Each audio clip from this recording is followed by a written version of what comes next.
26 ವರ್ಷಗಳ ನಂಬಿಕೆ, ಲಕ್ಷಾಂತರ ಸಂತೋಷದ ಮದುವೆಗಳು. ಕನ್ನಡ ಮ್ಯಾಟ್ರಿಮನಿ ಡೌನ್ಲೋಡ್ ಮಾಡಿ. ಏನು ಬಾಗಲಕೋಟೆ ಜಿಲ್ಲಾದ್ಯಂತ ಮುಂಗಾರು ಮಳೆ ಕೈಕೊಟ್ಟ ಕಾರಣ ಸಂಪೂರ್ಣವಾಗಿ ಬಾಗಲಕೋಟೆ ಜಿಲ್ಲೆಯಲ್ಲಿ ಬರದ ಛಾಯೆ ಆವರಿಸಿತ್ತು. ಎಲ್ಲಿ ನೋಡಿದರೂ ಕೂಡ ಬರದ ಚಿತ್ರಣ ಕಂಡು ಬರ್ತಾ ಇದ್ದು. ಆದರೆ ಕೇವಲ 2 ದಿನಗಳಿಂದ ಮಹಾರಾಷ್ಟ್ರದಲ್ಲಿ ಸುರಿತಾ ಇರುವಂಥ ಮಳೆ ಹಿನ್ನೆಲೆಯಲ್ಲಿ ನದಿಗಳಿಗೆ ಜೀವಕಳ ಬಂದಿದೆ ಅಂತಲೇ ಹೇಳ್ಬೋದು. ಆ ಒಂದು ಘಟನೆಗೆ ಸಾಕ್ಷಿಯಾದಂಥ ದೃಶ್ಯವನ್ನು ನಾವು ತೋರಿಸ್ತಾ ಇದ್ದೀವಿ. ಅಂದರೆ ಇದೇ ಏನು ದೃಶ್ಯದಲ್ಲಿ ನಾವು ತೋರಿಸ್ತಾ ಇದ್ದೀವಿ, ಇದು ಬಾಗಲಕೋಟೆ ಜಿಲ್ಲೆ ಜಮಖಂಡಿ ತಾಲೂಕಿನ ಚಿಕ್ಕಪಡಸಲಿಗೆ ಅಂತ ಏನು ಗ್ರಾಮ ಇದೆ, ಆ ಗ್ರಾಮದ ಪಕ್ಕದಲ್ಲಿರುವಂಥ ಒಂದು ಶ್ರಮಬಿಂದು ಸಾಗರ ಅಂತ ಬ್ಯಾರೇಜು. ಈ ಬ್ಯಾರೇಜ್ಗೆ ವಿಶೇಷವಾದಂಥ ಒಂದು ಹಿನ್ನೆಲೆ ಇರುವಂಥದ್ದು. ಯಾಕೆಂದರೆ ಇದನ್ನು ರೈತರೇ ಖುದ್ದಾಗಿ ನಿರ್ಮಿಸಿರೋದ್ರಿಂದ ಇದನ್ನು ರೈತರ ಬ್ಯಾರೇಜು, ಅದರ ಜೊತೆಗೆ ಶ್ರಮಬಿಂದು ಸಾಗರ ಅಂತಲೂ ಕೂಡ ಕರೀತಾರೆ. ಈ ಒಂದು ಪ್ರದೇಶದಲ್ಲಿ ಕೇವಲ 2 ದಿನಗಳ ಹಿಂದೆ ಈ ಒಂದು ವ್ಯಾಪ್ತಿಯ ಪ್ರದೇಶದಲ್ಲಿ ಕೃಷ್ಣಾ ನದಿ ಏನಿದೆ, ಇದು ಒಂದೇ ಒಂದು ಹನಿ ಕೂಡ ಇಲ್ಲಿ ನೀರು ಇದ್ದಿರಲಿಲ್ಲ. ಆದರೆ 2 ದಿನದ ನಂತರ ಏನು ಮಹಾರಾಷ್ಟ್ರದಲ್ಲಿ ಸುರಿಯುತ್ತಾ ಇರುವಂಥ ಅಪಾರ ಪ್ರಮಾಣದ ಮಳೆಯಿಂದ ಏನು ನೀರಿನ ಪ್ರಮಾಣ ಕ್ಷಣ ಕ್ಷಣಕ್ಕೂ ಕೂಡ ಹೆಚ್ಚುತ್ತಾನೆ ಸಾಗ್ತಾ ಇರುವಂಥದ್ದು. ಈಗಾಗಲೇ ದೃಶ್ಯದಲ್ಲಿ ಕೂಡ ನಾವು ತೋರಿಸ್ತಾ ಇದ್ವಿ, ಕೃಷ್ಣಾ ನದಿಯ ನೀರಿನ ಹರಿವಿನ ಪ್ರಮಾಣ ಎಷ್ಟರ ಮಟ್ಟಿಗೆ ವಿಶಾಲವಾಗಿ ಮತ್ತು ವಿಸ್ತಾರವಾಗಿ ಹರಿತಾ ಇದೆ ಅನ್ನೋದಕ್ಕೆ ಇದೊಂದು ಸ್ಪಷ್ಟವಾದ ಚಿತ್ರಣ ಸಾಕ್ಷಿ. ಈ ಒಂದು ಶ್ರಮಬಿಂದು ಸಾಗರ ಈ ಬ್ಯಾರೇಜ್ ಏನಿದೆ, ಇದು ಈಗಾಗಲೇ ಮುಳುಗಡೆ ಹಂತಕ್ಕೆ ತಲುಪ್ತಾ ಇರುವಂಥದ್ದು. ಇನ್ನೂ ಕೇವಲ ಒಂದು 3 ಅಡಿ ಆದರೆ ಸಂಪೂರ್ಣವಾಗಿ ಈ ಸೇತುವೆ ಜಲಾವೃತವಾಗುತ್ತೆ. ಅದ್ರ ಜೊತೆಗೆ ಇನ್ನೊಂದು ಭಾಗದಲ್ಲಿ ಕೂಡ ನಾವು ತೋರಿಸ್ತಾ ಇದ್ವಿ, ಇದು ರಸ್ತೆ ಸೇತುವೆ ಏನಿದೆ, ಇದು ಜಮಖಂಡಿಯಿಂದ ಮುಂದೆ ವಿಜಯಪುರಕ್ಕೆ ಸಂಪರ್ಕ ಕಲ್ಪಿಸುವಂಥ ಸೇತುವೆ.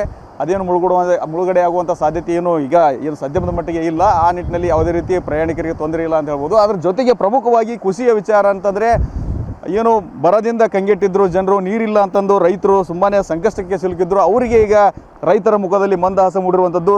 ಸುಮಾರು ಜನ ರೈತರನ್ನ ಮಾತನಾಡ್ಸೋಣ, ಏನು ಹೇಳ್ತಾರೆ ಅಂತಂದು. ಸರ್, ಈಗ ಒಂದು ಹನಿ ನೀರು ಇದ್ದಿರಲಿಲ್ಲ ಒಂದು 2 ದಿನದ ಹಿಂದೆ, ಈಗ ನೀರು ತುಂಬಿ ಹರಿತಾ ಇದೆ, ಕೃಷ್ಣಾ ನದಿಯ ಒಡಲು ಸಂಪೂರ್ಣವಾಗಿ ಭರ್ತಿ ಆಗ್ತಾ ಇರುವಂಥದ್ದು. ರೈತರಿಗೆ ನಿಮ್ಗೆ ಎಷ್ಟು ಮಟ್ಟಿಗೆ ಖುಷಿ ತಂದಿದೆ ಅಂತ? ಸರ್, ಮಳೆ ಆಗ್ತಾ ಮಹಾರಾಷ್ಟ್ರದಾಗ ಮಳೆ ಆಗುತ್ತಾರೋದ್ರಿಂದ ನೀರಿನ ಪ್ರಮಾಣ ಹೆಚ್ಚು ಹೊಳೆಗೆ ಬಂದಿರೋದ್ರಿಂದ ರೈತರಿಗೆ ಭಾಳ ಖುಷಿ ಅನಿಸೈತೆ ರೀ ನಮಗೆ ರೀ. ಯಾಕಂದ್ರೆ ಕಬ್ಬು ದ್ರಾಕ್ಷಿಗಳು ಭಾಳ ಒಣಗಲಾಗ್ತಿದ್ವು ರೀ. ಹಿಂಗೆ ಒಣಗಲಾಗ್ತಾ ನೀರು ಜಾಸ್ತಿ ರಭಸವಾಗಿ ಬರಲಾಗ್ತೈತೆ ರೀ. ಹಿಂಗಾಗಿ ರೈತರು ಮಿತವಾಗಿ ಬಳಸ್ಬೇಕು ರೀ. ಆದ್ರೆ ಖುಷಿಯಾಗಿ ಅನಿಸೈತೆ ರೀ. ಯಾಕಂದ್ರೆ ನೀರು ಬಂದೈತೆ ಇನ್ನು ಎಲ್ಲ ನಮ್ಮ ಬೆಳೆಗಳೆಲ್ಲ ಹಸಿರು ಹಾಕವ್ರಿ. ಯಾಕಂದ್ರೆ ಒಣಗು ಸ್ಟೇಜ್ನಾಗಿದ್ದು ಬರದ ಚಾಯ್ ಕಾಣಿಸಾಕತೈತೆ ರೀ.